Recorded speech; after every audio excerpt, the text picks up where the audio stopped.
guys are going up against that Texas defensive line for a second time. What has stuck with you from that first matchup, just the challenge you guys are going to be up against? So obviously I didn't get to play that game because I was still recovering from an injury. But what I remember of watching them and still watching them right now is it's a very physical front. They're very big.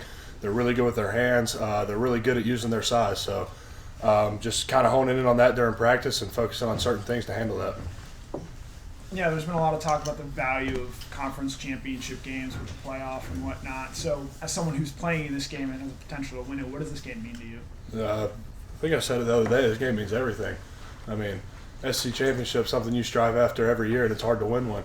And I think that shows here. We've been in the past couple of years, and we have one win, and it's hard to win one of these, and to be in it's huge. Yeah, I think there was a clip of you the other night, talking with Carson pretty close up on the side. I think it was after the first drive, but the second half. Just what do you remember about that conversation? What is the leadership dynamic like with you and Carson? Of course, we've had prior friendship, so I can kind of approach him the way other people can't, I feel like, and get a better reaction out of him.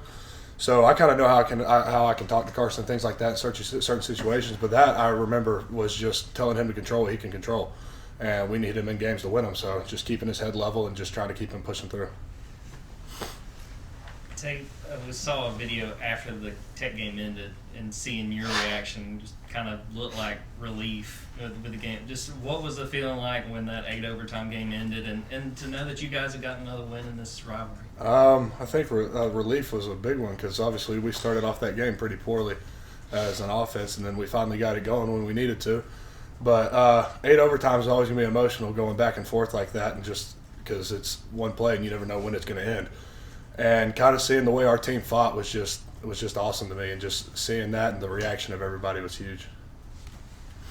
Yeah, you talk about your friendship with Carson and how you guys help each other. You guys came in the same class together, been through ups and downs together. Just how have you helped each other sort of grow into the player and people that you both are? I think we both can tell when the other's not having a great day, and just kind of lifting us up for each other through that. Like I can tell when Carson's having a good day, and he can tell when I'm not having a good day. So when we got to practice, just kind of bouncing energy off each other, just trying to pick up the other one and just helping each other push through the days, because days aren't easy, obviously, in a long season. But so everybody's going to have their days, but just trying to get each other out of that rut when we are in one.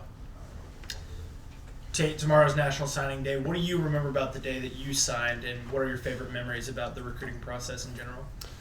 I remember there was a lot of emotions before I signed, just because I was right after Pittman left, I mean. And trying to decide where I was going to go, and then this ended up being where I wanted to go, and this was the place for me. So ended up coming here, and it's been the best decision I ever made. We talked through these last few weeks about just how much of a grind this season is and how tough it is and battling through injury. What's the energy been like at practice this week, knowing that you guys are a few days away from playing for SEC title? Energy, I think the past few weeks has been amazing. People coming out there with great energy. But energy at practice has been great. People coming out, flying around, being physical. We've had physical practices, and it's always a good thing to see the past few weeks. Anybody else for Tate?